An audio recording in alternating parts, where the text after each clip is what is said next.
పరిశుద్ధుడా గొప్ప దేవా, యేసయ్యా నీకు వందనాలు నాయన, నీకే స్తుతులు నాయన, స్తోత్రము తెలుపుతున్నాము ప్రభా.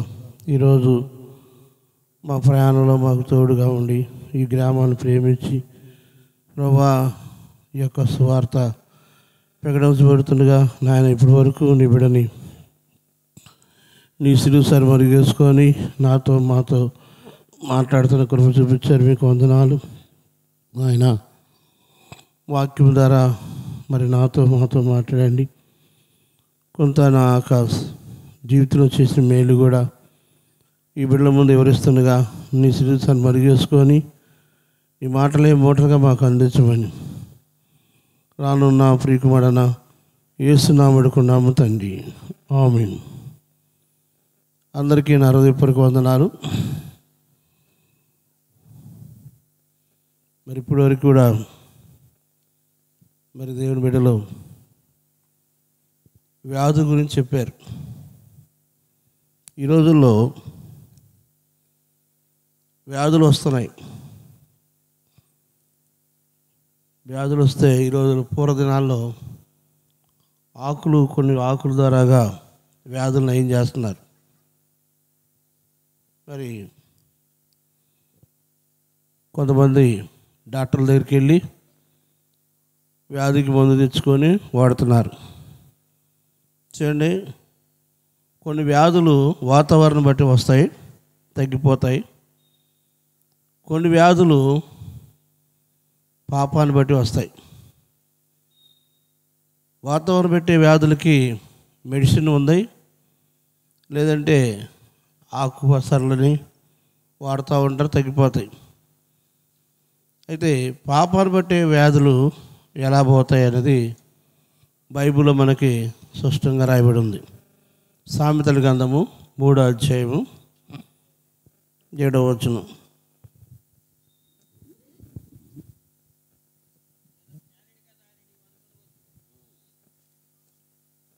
చదవండి, అదే చదవండి.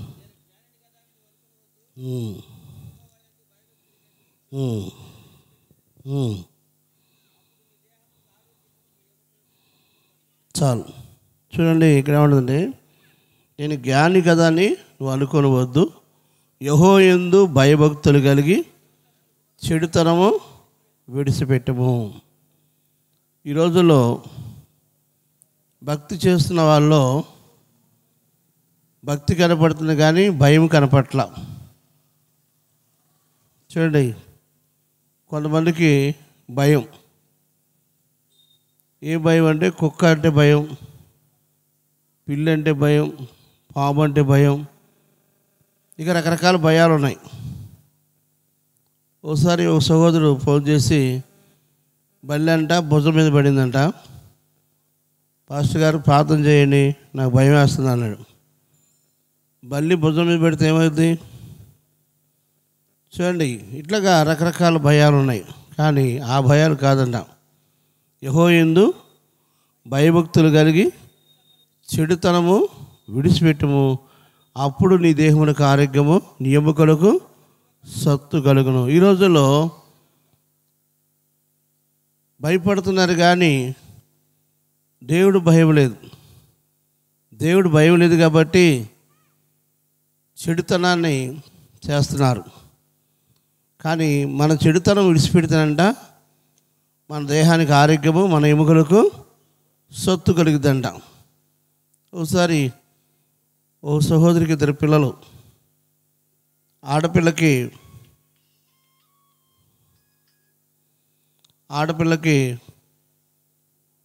తలకాయ నొప్పి వస్తుంది బాగా. సరే, ఎందుకు వస్తుందని డాక్టర్ గారు చూస్తే, డాక్టర్ గారు చూశారు, ఏమీ లేదమ్మా, మరి ఆ నొప్పి ఎందుకు వస్తుంది మాకు తెలియదు అని చెప్పి మెడిసిన్ ఇచ్చి పంపించారండి. సరే, ఈ డాక్టర్ గారు కాదు, ఇంకో డాక్టర్ గారు తీసుకెళ్దామని అట్లాగా వాళ్ళు తెలిసిన డాక్టర్ కల్లా చూపించారండి. ఏ డాక్టర్ చూసినా కానీ ఏమి లేదు అంటున్నారు. అయితే పెద్ద సిటీకి తీసుకెళ్దామని మన విజయవాడ కూడా తీసుకొచ్చారంట. విజయవాడ డాక్టర్ చూసి కూడా ఏమీ లేదన్నారంట. మరి ఎందుకు ఈ పాపకు బలహీనత పోవట్లేదని అప్పుడు నలుగురు పాస్టర్లు గారిని పిలిపించుకొని ఉపవాస ప్రార్థన పెట్టారన్న. ఉపవాస ప్రార్థన పెట్టి ప్రార్థన చేసినా కానీ ఆ అమ్మాయిల బలహీనత పోలా. అయితే ఒకరోజు వాక్యం చెప్తున్నప్పుడు వాళ్ళ ఇంట్లో వాళ్ళ గృహంలో కూర్చొని ఈ వాక్యం చెప్తున్నప్పుడు అప్పుడు తన భార్య, భర్త ఉన్నాడు, భార్య ఉన్న, పిల్లలు ఉన్నారు అందరు ఇంట్లో. వాళ్ళ భార్య ఏం చేసిందంటే ఏడుస్తుంది, కన్నీరు కాస్తుంది. ఏంటమ్మా అంటే, అయ్యా నాకు ఇన్నాళ్ళు అర్థం కాలేదు, నా పిల్లలు బలహీనత పోవట్లేదు. ఎంతోమంది డాక్టర్లు చూపించాను, తగ్గలేదు. ఎంతోమంది సేవకులకి తీసుకెళ్ళాను, ప్రార్థన చేశారు, అయినా తగ్గలేదు. ఎందుకు ఇలా తగ్గట్లేదా అనేది నాకు అర్థం కాలేదు. అయితే ఇప్పుడు మీరు చెప్పిన వాక్యాన్ని బట్టి చూస్తే నాకు ఇప్పుడు అర్థమైంది అని. ఏంటంటే తన భర్త ఒక వ్యాపారస్తుడు, బాగా డబ్బులు వస్తాయి. అయితే తన భర్తకు తెలియకుండా కొన్ని డబ్బులు దొంగిలిస్తుందంట. రోజు కొన్ని డబ్బులు తీసిద్దంట, దాచిద్దంట. ఆ దాచిన సొమ్ము వాళ్ళ అమ్మగారింటికి పంపించిద్దంట. మేము వెళ్ళిన రోజే కేజీన్నర నెయ్యి కొనిందంట. వాళ్ళ భర్త చెప్పి డబ్బులు తీసి, ఆ భర్తకు తెలియదు, ఆ నెయ్యి పంపించిందంట. ఇలాగా దొంగనయ్యా నేను, మరి దొంగ చేతితో ప్రార్థన చేస్తే దేవుడు నా ప్రార్థన వింటాడా? నా బిడ్డ బలహీనాలు అవటానికి కారకురాలని నేనేనయ్యా అని చెప్పి బాగా కన్నీరు కాచి పశ్చాత్తపడిందండి. ఎప్పుడైతే తన తన వెలితిని భర్త ముందు ఒప్పుకొని పశ్చాత్తాపడి ఒప్పుకుందో, దేవుడి వాక్యము నెరవేరదా? భూమి ఆకాశం గతించిన ఆయన మాట ఎన్నడూ గతించదు. యెహోవా యందు భయభక్తులు కలిగి చెడుతను విడిచిపెట్టము, అప్పుడు దేహం ఆరోగ్యము ఎముకలకు సొత్తుగలనట్టుగా వెంటనే 15 రోజుల్లో ఆ బిడ్డకి దేవుడు స్వస్థపరిచాడు. చూడండి, అందుకే యెషయా గ్రంథము 1వ అధ్యాయము 15వ వచనం చదవండి. యెషయా గ్రంథము 1వ అధ్యాయం 15వ వచనం. యెషయా గ్రంథము 1వ అధ్యాయము 15వ వచనం.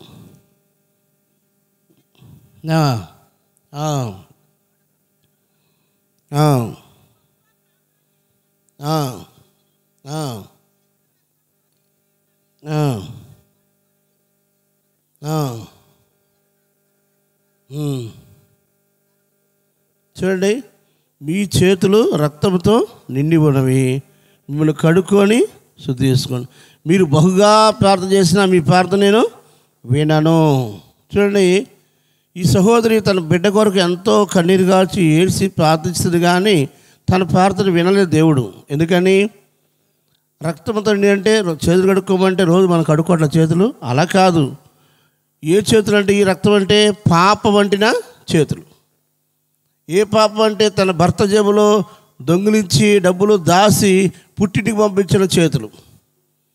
మరి ఇలాగ దొంగగా ఉండి నీ బిడ్డ కొరకు ప్రార్థన చేస్తే దేవుడు ప్రార్థన ఆలకిస్తానడా? ఆలకినన్నాడు. మరి ఎప్పుడు ఆలకిస్తాడంటే నీ చేతులు రక్తంతో నిండి ఉన్నాయి కాబట్టి నిన్ను కడుక్కొని శుద్ధి చేసుకో, అప్పుడు నేను నీ ప్రార్థన వింటాను. ఎప్పుడన్నాడు ఈ సహోదరి ప్రార్థన? ఎప్పుడైతే తన చేతులకి దొంగిలించిన డబ్బులు నేను దొంగిలించాను నా భర్త జేబులో, నేను ఒక దొంగని అని ఒప్పుకుందో, పశ్చాత్తపడిందో, 15 రోజుల్లోనే ఆ బిడ్డలో ఉన్న బలహీనత పోయింది. చూడండి, ఈ రోజుల్లో జ్ఞానం ఎక్కువైపోయింది. బలహీనతలు వస్తే డాక్టర్ల దగ్గర పరిగెత్తున్నారు కొంతమంది. బలహీనతలు వస్తే ఏదో ఒకటి వాడుతున్నారు, ఆరోగ్యం కొరకు ఆరోగ్య సూత్రాలు వాడుతున్నారు. మంచిదే, ఆరోగ్య సూత్రాలు వాడొద్దని చెప్పట్లేదు. కానీ ఆరోగ్యము ఎందుకు పాడైపోద్ది, నీవు ఎందుకు బలహీనం అవుతావు అనేది బైబిల్లో క్లియర్గా రాయబడి ఉంది. అది మర్చిపోతున్నారు. అది మర్చిపోయి దేవుడు భయం లేదు కాబట్టి డాక్టర్ల దగ్గరికి వెళ్తున్నారు, మెడిసిన్ వాడుతున్నారు. ఇక ఏదో చెప్పినవన్నీ వాడుతూ ఉంటారు. వ్యాధులు పెరుగుతూనే ఉంటాయి, తగ్గవు.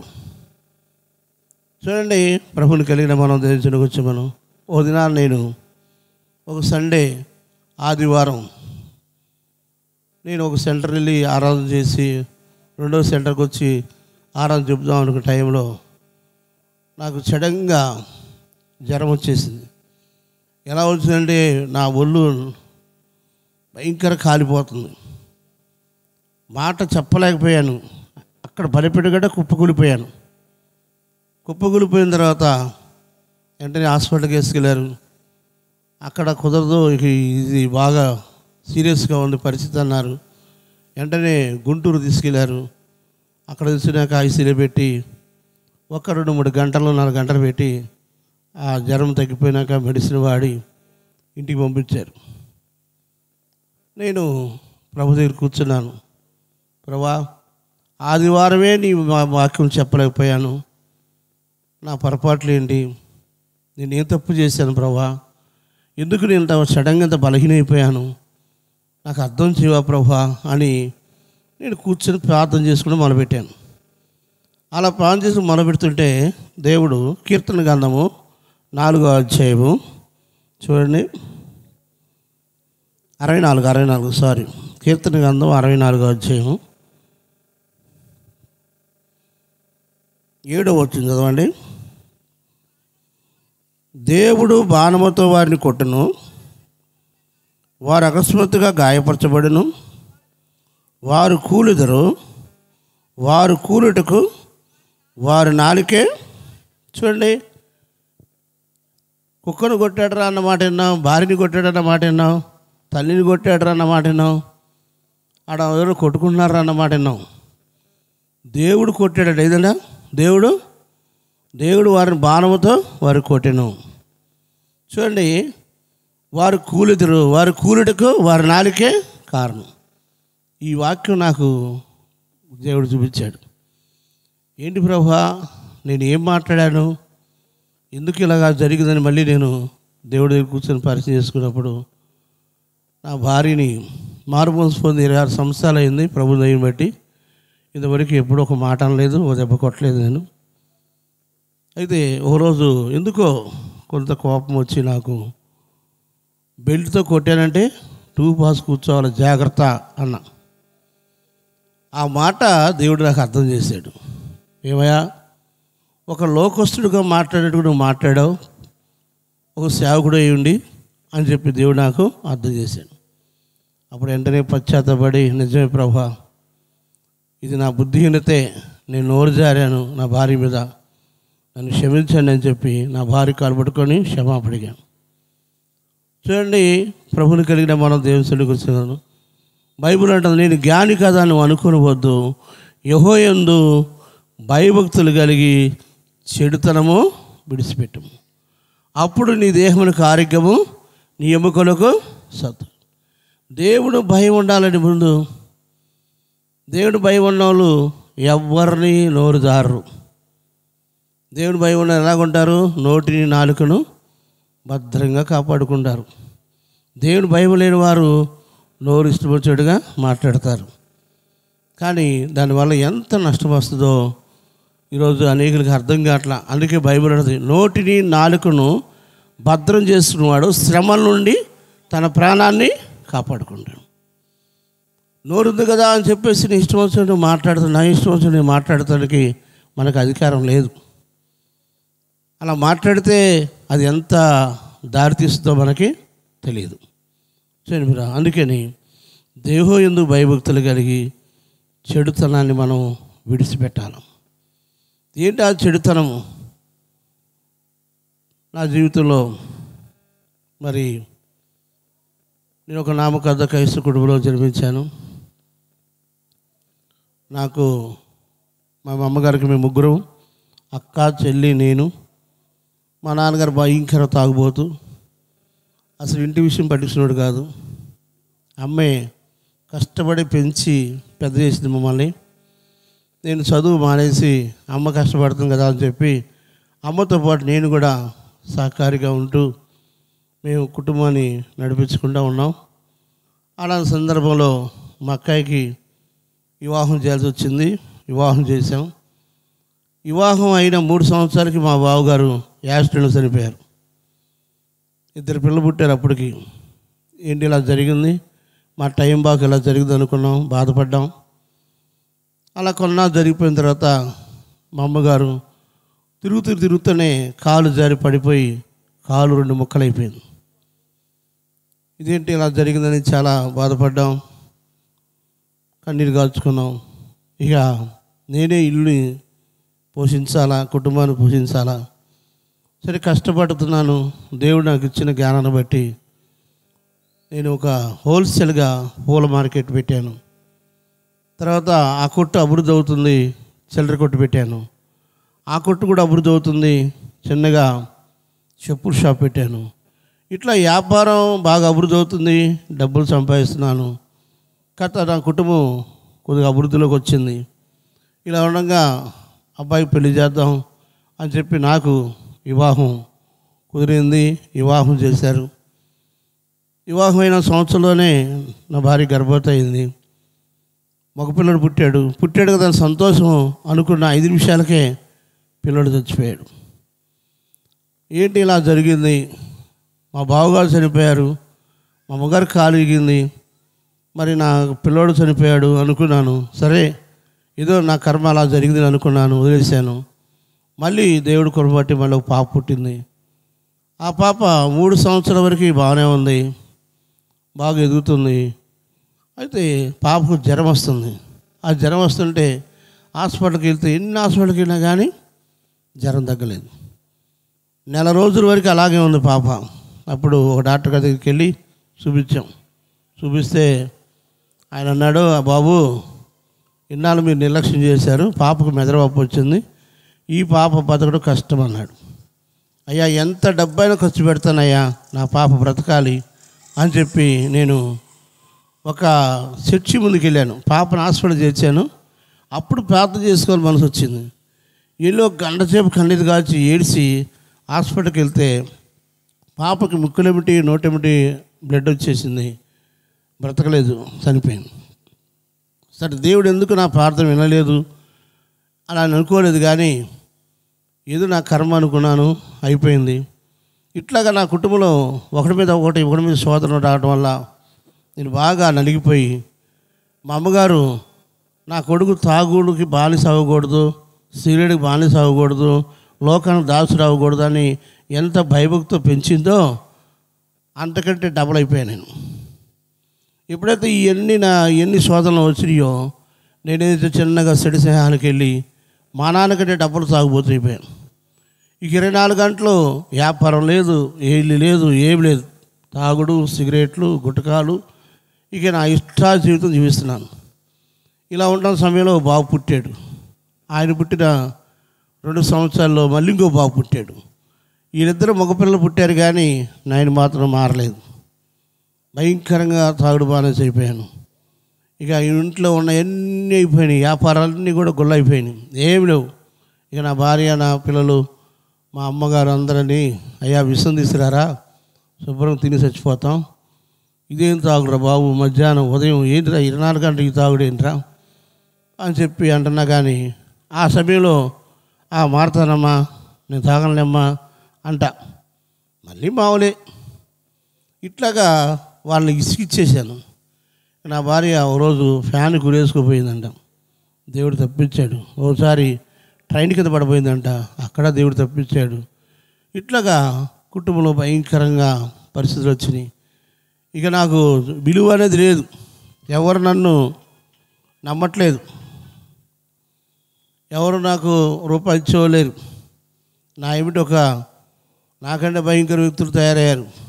మేము ఒక రౌడీలాగా తయారై ప్రజల్ని బెదిరియటం, డబ్బులు తీసుకోవటం, అవసరం వాళ్ళకి కొట్టడం, అవసరం పడవటం, అలా చేస్తున్నాం, డబ్బులు చేస్తున్నాం. 2-3 సార్లు స్టేషన్లో పడ్డాను. ఆఖరిగా పోలీసులు నాకు రౌడీ షీట్ ఓపెన్ చేయబోయారు. ఇలాంటి పరిస్థితుల్లో మరి సడన్గా ఒకరోజు నాకు పిడిసి వచ్చింది, పడిపోయాను. హాస్పిటల్ తీసుకెళ్తే నా తలలో ఒక డాక్టర్ చూసి పరీక్ష చేసి గడ్డ ఉందన్నాడు. మెడిసిన్ వాడాం, తగ్గలేదు. ఇంకో డాక్టర్ అంటాడు, నరాలు నా బ్లడ్లు క్లాట్ అయిందయ్యా, ఆగిపోయింది, అందుకే ఇలా జరిగిందని ఆయన ఇంకో మెడిసిన్ ఇచ్చాడు, అవి తగ్గలేదు.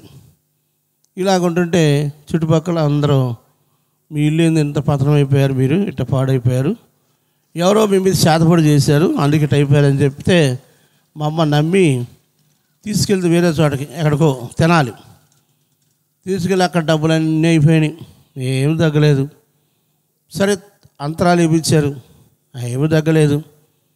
ఇదిగాక మేము నామకార్థన కాబట్టి ఎప్పుడు ప్రార్థన చేసిన వాళ్ళం కాదు కాబట్టి విగ్రహారాధన కూడా చేసేవాళ్ళం. సరే అని చెప్పి ఒక పూజారి వచ్చాడు, మేము గురువారం పూజ చేస్తాను, మీ అబ్బాయి వ్యాధి తగ్గిపోద్ది అని చెప్పి గురువారం ఆయన పూజ చేయడం మొదలుపెట్టాడు. ఏం పూజ చేసినా కానీ తగ్గలేదు. ఇక అన్నీ అయిపోయినాయి, ఏం చేయాలో అర్థం కానప్పుడు గుంటూరులో మంచి డాక్టరు స్పెషలిస్టు, నరాల స్పెషలిస్ట్ అనే డాక్టర్ గారు తారకనాథ్ గారిని, ఆయన మంచి డాక్టర్ని తెలిస్తే ఆయన దగ్గరికి వెళ్ళాం. ఆయన ఉన్నది చెప్పాడు, బాబు గడ్డ కాదు, బ్లడ్లు కాటు కడతాం కాదు, నీ తలలో పురుగులు ఉన్నాయా, నుండి పురుగు ఉందంట, మీరు ఇచ్చే మెడిసిన్ వల్ల పురుగు చచ్చిపోద్ది, అయితే దానికి ఉన్న గుణం అంట గుడ్డు పెట్టి చచ్చిపోతాను, మళ్ళీ పురుగు యథాస్థితి అయిపోద్దాయా, చాలా జాగ్రత్తగా, ఈ వ్యాధికి మాత్రం అంతం లేదు అన్నాడు. నేను బయటికి వెళ్ళేలకే మా అమ్మని మా అక్కని పిలిచి, ఈ అబ్బాయి బతకడమ్మా, వ్యాధి ముదిరిపోయింది, 2 నెలలే బతుకుతాడని చెప్పాడు డాక్టర్ గారు. ఈ మాట మా అమ్మ వాళ్ళు వినేసి కేకలు పెట్టుకుంటూ వచ్చారు బయటికి. అది నా చెవులు పడింది. ఇక అప్పుడు నాకు భార్య, పిల్లలు, ఇల్లు, వాకిలి ఎప్పుడు గుర్తురా నాకు అప్పుడు గుర్తొచ్చింది. నేను చనిపోతామని డాక్టర్ చెప్పేశారు, నేను చచ్చిపోతే నా ఇద్దరు పిల్లలు ఏమైపోతారు, నా భార్య, నా తల్లి ఏమైపోద్ది, నా కుటుంబం ఏమైపోద్ది అని చెప్పి అప్పుడు నేను ఒక్కడనే దుఃఖంలో ఉంటున్నా. ఇలా ఉంటున్నప్పుడు ఓ రేత్రి కళ వచ్చింది నాకు. ఏంటి ఆ కళ అంటే, నా ఒంటి నిండా పురుగులు, ఒక పురుగు వచ్చి నా చెయ్యిని కరిచింది. ఏంటా అని చెప్పి నాకు అర్థం కాలేదు. ఈ కళ వచ్చిన తెల్లారి ఓ సహోదరు వచ్చింది మా ఇంటికి, అయ్యా నీకు ఒంట్లో బాగాలేని హాస్పిటల్ అటు అంతరాలని తిరుగుతున్నారంట, వద్దు నేను చెప్తున్నాను, చర్చికి వెళ్ళు, యేసయ్య నిన్ను స్వస్థపరుస్తాడు అని. ఇక నాకు దిక్కు ప్రభే, ఇక అన్నీ అయిపోయినాయి, యేసయ్య ఇక నేను నిన్ను దగ్గరికి వస్తాను, బైబిల్ పట్టుకొని, నేను బైబిల్ పట్టుకోవడం నువ్వు నన్ను పట్టుకో యేసయ్య అని. ఒక ఆదివారం మా ఇంటి దగ్గర చర్చి ఉంది, ఆ చర్చి ఆదివారం ఫుల్ అయిపోద్ది. సరే ఆ చర్చికి వెళ్ళడం మొదలుపెట్టాను. 1 వారం, 2 వారాలు, 3 వారాలు, 4 వారాలు. 4వ వారానికి నాకు ఆ చర్చికి వెళ్ళడం మనసు రాల. ఎందుకంటే వాళ్ళందరూ నాకు పరిచయం అయ్యారు, వాళ్ళ మాటలు, వాళ్ళ ప్రవర్తన అసలు నాకంటే దారుణంగా కనపడుతున్నాయి. నాకు అనిపించిందో నేనేదో నా బుద్ధి మార్చుకుందాం, నా మాటలు బాగోవు, నా కడ్డుసూపులు బాగోవు, నేనే నా బుద్ధి మార్చుకుందాం అడిగి వచ్చితే వీళ్ళు నాకంటే ఘోరంగా ఉన్నారు, పోట్లాడుకుంటున్నారు, అబద్ధాలు ఆడుతున్నారు, సినిమాలకు వెళ్తున్నారు, మళ్ళీ చర్చికి వస్తున్నారు. ఇది కరెక్ట్ కాదు, ఈ చర్చి లేదు, ఇంక దేవుడు లేదని కూర్చొని నేను ఉదయకాలంలోనే సినిమాలు పిచ్చి బాగా, నాకు టీవీలో సినిమాలు కానీ నాటికలు కానీ బాగా చూస్తా కూర్చున్నాను. కూర్చుంటే ఒక స్వరం వినపడింది నాకు, అయ్యా నన్ను నమ్ముకున్నావు కదా, ఎందుకు సినిమాలు చూస్తున్నావు? వెంటనే నాకు భయం వేసింది. నా భార్య పిలిచామా, దేవుని ఒక మాట నాకు వినపడుతుంది, ఈ రోజు నుంచి నేను సినిమా చూడను అని చెప్పి టీవీ కట్టేశాను. అది ఉదయం 10 గంటల అన్నమాట, సాయంత్రం లేదు, గుర్తులేదు. సాయంత్రం కుర్రోళ్ళు వచ్చి నన్ను ప్రోత్సహించి సినిమాకి తీసుకెళ్ళారు. సినిమాకి వెళ్ళి వస్తుంటే నా భార్య మా చిన్న అబ్బాయిని భుజాలం వేసుకొని పరిగెత్తుంది. నేను ఏంటమ్మా పరిగెత్తున్నావు అంటే, పిల్లోడికి ఇరోషనల్ వాంతులు అయినాయ్యా, ఏదో సడన్గా అయిపోయినాయి ఇరోషనల్ వాంతులు, పిల్లోడు తేలకల్లు వేసాడు, నేను హాస్పిటల్కి వెళ్తున్నాను నువ్వు ఏడికి వెళ్ళావు అన్న. నేను సినిమాకి వెళ్ళి వస్తున్నాను. నీ బుద్ధి ఇప్పటికైనా మార్చుకోయే, ఇద్దరు బాగొట్టావు, ఈయన కూడా బాగొట్టుకుంటావా అని అందండి.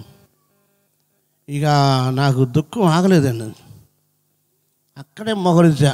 అప్పుడు గుర్తొచ్చింది, యేసయ్యా నేను నీకు మాట ఇచ్చాను కదా, తప్పానయ్యా, క్షమించండి అయ్యా, ఇప్పటికే 2 బిడ్డలు చనిపోయారయ్యా, ఈ బిడ్డ చచ్చిపోవడం నాకు ఇష్టం లేదయ్యా, నన్ను క్షమించండి అయ్యా అని చెప్పి బాగా కన్నీరు కాల్చానండి.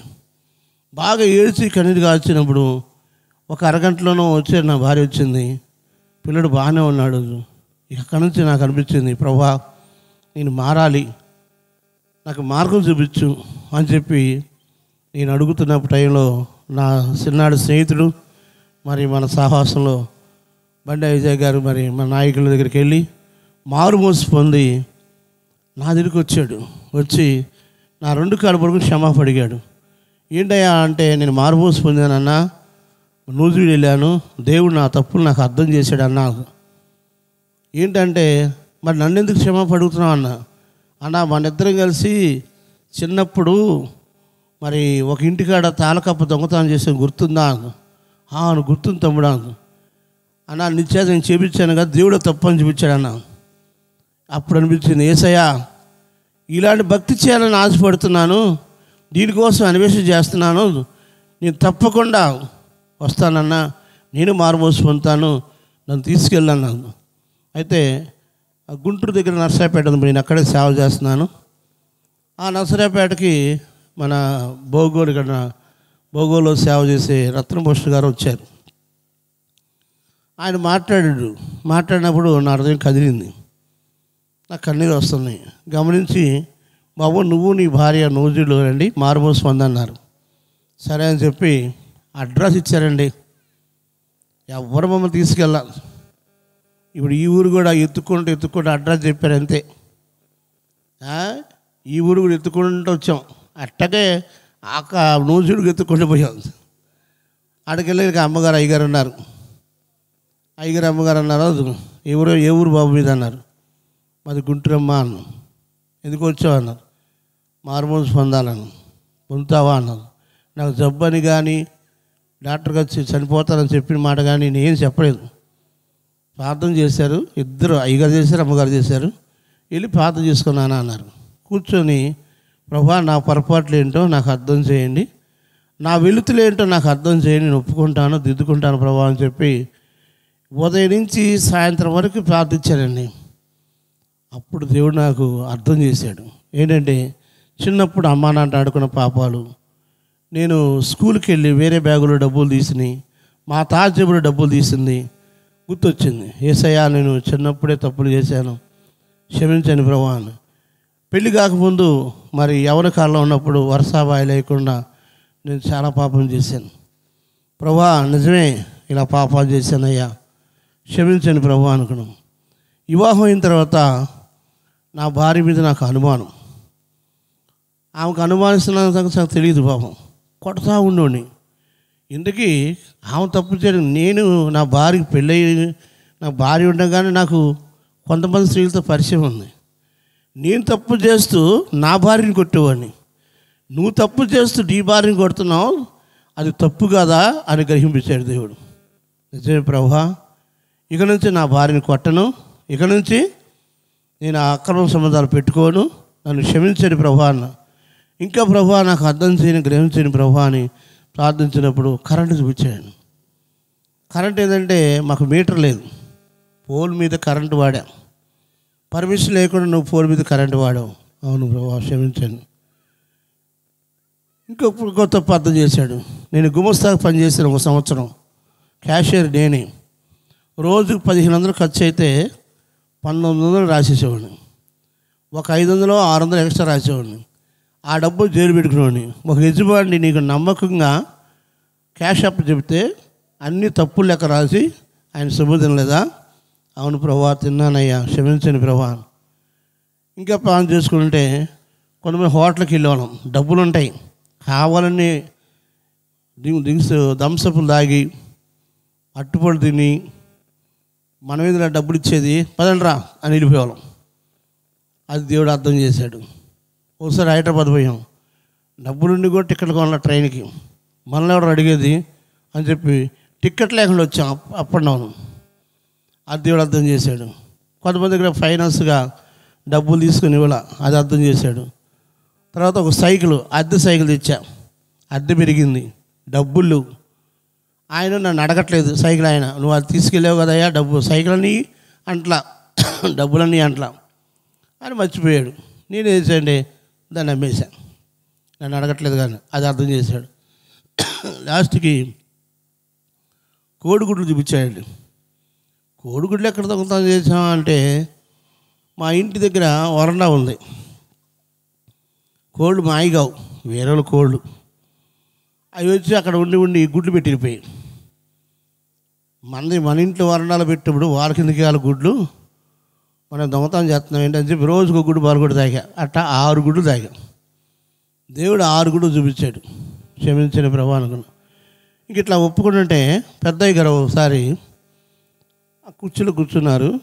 వాక్యం చెప్తుంటే ఒక తల్లి వచ్చి, అయ్యగారు నా పిల్లడు బాగోలేదు, ప్రార్థన చేయను. ఏ సేవకులైనా ప్రార్థన చేస్తారు. అయ్యగారు అంటారు, అమ్మా నీ బిడ్డలో వ్యాధి పోవాలంటే నేను ప్రార్థన చేసి పోదు, నీవు చేసిన పాపం ఒప్పుకో, అప్పుడు నీ బిడ్డలో ఉన్న వ్యాధి పోతున్నాడు. ఎప్పుడైతే అయ్యగారు ఆ మాట చెప్పారో, నేను ఇర్మియా గ్రంథము 32వ అధ్యాయంలో ఒక మాట ఉంది. వేలాది మంది కృప చూపిస్తూ తల్లిదండ్రుల దోషము వారి తర్వాత వారి పిల్లల ఒళ్ళో వేయబడివాడు. అప్పుడు నా హృదయం తెరబడిందండి. ఆ కళ కూడా గుర్తొచ్చింది. నా ఒంటిన పురుగు వచ్చి ఒక పురుగు వచ్చి నా కాటి నా బిడ్డ కిందకి వెళ్ళి నన్ను కాటేయడం గుర్తొచ్చింది. అప్పుడు అర్థమైంది, ప్రభువా ఫస్ట్ నుంచి నాకు అర్థం కాలేదు. 2 బిడ్డలు చనిపోయారంటే కారుకుడు నేనేనయ్యా. వ్యాధి గురైపోయాను, తాగుబోతు అయిపోయాను, అప్పులు పాలైపోయాను. ఇలా అవ్వటానికి కారణం నా పాపమేనయ్యా. పాపంలో జీతము మరణం. నిజమే ప్రభువా, ఇక్కడి నుంచి నేను పాపాలు చేయను. ఇంకా నాలో ఏమైనా వెలుతులుంటే నాకు అర్థం చేయండి అయ్యా, నేను ఒప్పుకుంటాను ప్రభువా అని చెప్పాను. అలాగ ప్రార్థన చేయగా మా అమ్మగారిని ముందు పెట్టాడు దేవుడు. ఏంటి మా అమ్మగారిని ముందు పెట్టాడు అని చెప్పి ప్రభుని అడుగుతూ ఉంటే, విరరా నా తల్లి చెప్పాను కదా వాళ్ళ నాన్నలాగా తయారవకూడదని ఆమె కష్టాజితంతో వెన్నతో పెట్టింది. వారానికి ఒక డ్రెస్సు కుట్టించేది, బట్టలు కష్టపడేది, కూలి పనికి వెళ్ళేది, ముగ్గమ్ముకునేది, మరి ఇళ్ళలో పనిచేసేది, కొన్నిసార్లు డబ్బు లేకపోతే అడుక్కొచ్చి పెట్టేది. అలాంటి తల్లిని భార్య కంటే దారుణంగా కొట్టానండి. కొడితే భార్యని కూడా కొట్టరు. ఆ కొట్టినప్పుడు నా తల్లి కళ్ళద్దాలు పగిలి ఇక్కడ గుచ్చుకొని మొహమంతా రక్తం చిందిపోయింది. ఆ దృశ్యం నా ముందు పెట్టినప్పుడు నా హృదయం పగిలిపోయింది. అమ్మా ఎంత ప్రేమతో పెంచావు నన్ను, ఎంత దుర్మార్గుడమ్మా, నేను ఇలా కొట్టానమ్మా అని ఆ దృశ్యం నాకు మా నాన్నగారు చక్క పట్టుకు కుక్క నుంచి ఇడిచాడు. తల్లిదండ్రులు ఇట్లా హింసించావు కదయ్యా ప్రభువా, నిజమే ఇంత దుర్మార్గుడు ప్రభువా, నన్ను క్షమించండి అని చెప్పి బాగా కన్నీరు కాల్చాను, పశ్చాత్తపడ్డాను. నేను ఎవరినైతే కొట్టానో మా అక్కగారిని మా బావగారిని అన్నీ చూపించాడు దేవుడు. అన్నీ ఒప్పుకున్నానండి, పశ్చాత్తపడ్డాను, ఏడ్చాను. అప్పుడు గమనించారు అయ్యగారు చూసి, బాబు నువ్వు ఇంటికి వెళ్ళిపోవచ్చు అన్నారు. అప్పుడు నాకు అనిపించిందో, యేసయ్యా నా పొరపాట్లన్నీ నాకు అర్థం చేశావు కాబట్టి ఇవన్నీ నేను దిద్దుకుంటాను ప్రభా అని చెప్పి మొట్టమొదటిగా నా భార్య కాలు పట్టుకున్నాను. అమ్మా నన్ను క్షమించు, నేను కొట్టి బాధ పెట్టాను, ఇక ఎప్పుడు కొట్టను, నన్ను క్షమించమ్మా అని చెప్పాను. ఇంటికల్లా నా అమ్మ కాలు పట్టుకున్నాను. అమ్మా నన్ను క్షమించమ్మా, నేను చాలా ఇబ్బంది పెట్టాను, కొట్టానమ్మా అని చెప్పి అమ్మని క్షమాపణ అడిగాను, అక్కాయని క్షమాపణ అడిగాను, మా నాన్నగారు క్షమాపణ అడిగాను. ఇట్లా నేను ఎవరిని కొట్టానో వాళ్ళందరూ కలుపుడు క్షమాపణ అడిగాను. వెంటనే కరెంట్ ఆఫీస్కి వెళ్ళాను, ఏఈ గారి దగ్గరికి వెళ్ళాను. సార్ మీ పర్మిషన్ లేక నేను కరెంటు వాడాను, క్షమించండి నేను క్షమాపణ అడిగాను. ఇప్పుడు వాడుతున్నావా? లేదు సార్ మానేశాను సార్. వెంటనే గుమస్తా పని దగ్గరికి వెళ్ళాను. అయ్యా మీ దగ్గర పని చేస్తూ మీ తప్పులు లెక్క రాసి మీ సొమ్ము తిన్నానయ్యా, నన్ను క్షమించండి అయ్యా అని చెప్పి ఆయన క్షమాపణ అడిగాను. ఆయన క్షమించాడు. సైకిల్ దగ్గరికి వెళ్ళాను. అయ్యా మీ సైకిల్ నేనే అమ్ముకున్నానయ్యా, దానికి నష్టపోయాను, క్షమించండి అయ్యా అని క్షమాపణ అడిగాను. రైల్వే స్టేషన్కి వెళ్ళాను, కొన్ని టికెట్లు కొన్నాను, ప్రయాణం చేయకుండా సించేశాను. ఏ హోటల్లో అయితే థమ్సప్ తాగాను, అయ్యా మీ హోటల్లో తాగాను, డబ్బులు ఇవ్వలేదు, కావాలి ఇవ్వకుండా వెళ్ళాను, క్షమించండి అని వాళ్ళ డబ్బులు అట్టిపోళ్ళ డబ్బులు ఇచ్చేసాను. ఫైనాన్స్ శ్రీకాళం వాళ్ళకి ఇచ్చేసాను. వీళ్ళని క్షమాపణ అడిగాను. 6 కోడిగుడ్లు కొన్నాను. అమ్మ మీ కోడి వచ్చి మా ఇంట్లో గుడ్లు పెట్టేది వరండాలో, నేను తాగాను, క్షమించండి అమ్మా అని 6 గుడ్లు కొనిచ్చేసాను. చెడ్డ మాటలు అబద్ధాలు అన్నీ ఒప్పుకున్నాను. ఎప్పుడైతే నా తప్పులని ఒప్పుకొని పశ్చాత్తపడ్డానో నాకు ఒక రీతి కల వచ్చింది. ఏంటంటే ఒక పక్షి వచ్చి నా తలలో పురుగులు ఇలా పట్టుకొని తీసేసాడు చూపించాడు దేవుడు. ఇప్పుడు 2 నెలల్లో చనిపోతుంది నన్ను. ఇప్పుడు ఇలా 26 సంవత్సరాలు ఇప్పుడు నేను బ్రతికి నేను 26 సంవత్సరాలు నేను దేవుడి దగ్గర నిబంధన చేసుకున్నాను. ఇక ఎప్పుడు కూడా నేను టీవీలో సినిమాలు కానీ నాటకాలు కానీ మరి నా భార్యని కొడతాము కానీ నా భార్యతో పైరసీని ముట్టుకోను. ప్రభా నేను ఇంకా తప్పు చేయను, నన్ను బతికించి నీకు సాక్షిగా ఉంటానని ఆ రోజు దేవుడికి మాట ఇచ్చాను. దేవుడు దీన్ని బట్టి ఈరోజు వరకు కూడా నన్ను కాశాడు దేవుడు. నాకు 2 పిల్లలు ఎదిగారు. పెద్ద బాబు మరి చదువుకొని మున్సిపల్ స్కూల్లో చదువుకొని ఆయన బీటెక్ చేశాడు. మరి ఆయనకు ఒక జాబ్ వచ్చింది సెంట్రల్ గవర్నమెంట్లో, మరి పోస్టులో వచ్చింది. ఆయన జాబ్ చేసుకుంటూ మరి అయ్యగారు అమ్మగారు ట్రైనింగ్ పాపని ఇచ్చారు, వివాహం చేశారు. అక్కడే నూజివీడి దగ్గరలోనే బోర్వంచ్ అనే ఊరిలో చేస్తున్నాడు. ఆయనకి 2 పిల్లలు. మరి చిన్న బాబు కూడా పెళ్ళి అయింది. ఆయనకు కూడా ఒక బాబు. మరి ఆయన రైల్వేలో కోచింగ్ చేశాడు. మరి నేను ఒకటే అనుకున్నాను, ప్రతి నెల నూజివీడి నేను, నా భార్య, నా పిల్లలు ఈరోజు వరకు కూడా నేను 26 సంవత్సరాలు అయిందండి ఆ స్థలానికి నేను వెళ్తాం. ఎందుకంటే నా భయం ఏంటంటే మళ్ళీ నేను తప్పు చేస్తే ఆ శిక్ష నా మీదకి రావచ్చు, నా బిడ్డ రావచ్చు అనే భయం. ఆ భయంతోనే దేవుడి దయని బట్టి తిరుగుతున్నాను. చెప్పులు లేకుండా సేవకి వెళ్ళిన రోజులు ఉన్నాయి. నసరపేట సేవ చేస్తున్నాను. చెప్పులు లేకుండా తిరిగిన రోజులు ఉన్నాయి. కొన్ని రోజులు ఒకరు సైకిల్తో తిరిగాను, ఒకరు బైక్ ఇచ్చారు. చిన్నగా దేవుడి దగ్గర బట్టి దేవుడు ఒక కారు ఇచ్చాడు. మరి ఈరోజు ఒక 7-8 చర్చిలు 10 చర్చిల దాకా కడతానికి ప్రభు సహాయం చేశాడు. నాకు సాక్షి అనేక ప్రజలు మార్పు చెంది ప్రతి నెల నూజివీడి ఒక 60 మంది 50 మంది వస్తుంటారు ప్రజలు. చూడండి, ఇక్కడ అంటుంది వాక్యము, యెహోవాయందు భయభక్తులు కలిగి చెడుతనము విడిచిపెట్టము, అప్పుడు నీ దేహమునకు ఆరోగ్యము, నీ ఎముకలకు శక్తి కలుగును. మనం ఎన్ని ప్రయాసపడ్డా, ఎంత డబ్బు ఖర్చు పెట్టినా, ఎంత జ్ఞానం ఉన్నా, ఎంత తెలివి ఉన్నా, మనలో ఉన్న చెడుతనం విడిచిపెట్టకుండా కార్యం జరగదండి. బైబిల్ అంటుంది, నీకు మేలు కలగకపోవడం కారణంలో నీ పాపము లేదు. ఎవరో కారణం, ఎవరు పిల్లల కారణం ఎవరు, భర్త కారణం ఎవరు, భార్య కారణం ఎవరు, ఊర్లో ఎవరు కారణం ఎవరు. నీకు మేలు కలగట్లేదంటే దాని కారణం మన పాపమే. నాకు దేవుడు అర్థం చేసినాడు. అప్పటి వరకు నాకు మనోనేత్రం తెరవబడలేదు. కానీ ఈ సాహసంలోకి వచ్చినాక నాకు అర్థం చేశాడు దేవుడు, ప్రభువా నిజమే ఈ తప్పు చేశాను కాబట్టి ఈ శిక్ష నాకు వచ్చింది అని దేవుని కూర్చొని కన్నీరు కాచి పశ్చాత్తపడి మరి దేవుడి దీన్ని బట్టి మరి ఈరోజు వరకు కూడా దేవుడు నన్ను కాస్తున్నాడు, కాపాడుతున్నాడు.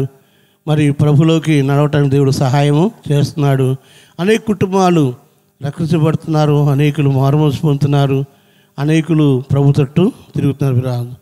గమనించండి, మరి దేవుడు ఈ గ్రామాన్ని ప్రేమించి మరి ఈరోజు ఈ కూడికలు ఏర్పాటు చేయగా కేవలం ఈ కూడికలు ఏంటంటే మన మనసులు మారాలి. మారిన మనసు దేవునికి ఇవ్వాలి. అప్పుడే దేవుడు సంతోషంగాని మనం మారిన మనసు ఇవ్వకుండా, మనలో చెడుతనం తీసేసుకోకుండా, మనం ఎంత ప్రార్థించినా, మనం ఎంత మొరపెట్టినా, ఎంత కన్నీరు కాల్చినా ప్రభు మన ప్రార్థన ఆలకించును. ప్రార్థన చేసుకుందాం. ప్రభు మరి తల నుంచి చిన్న ప్రార్థన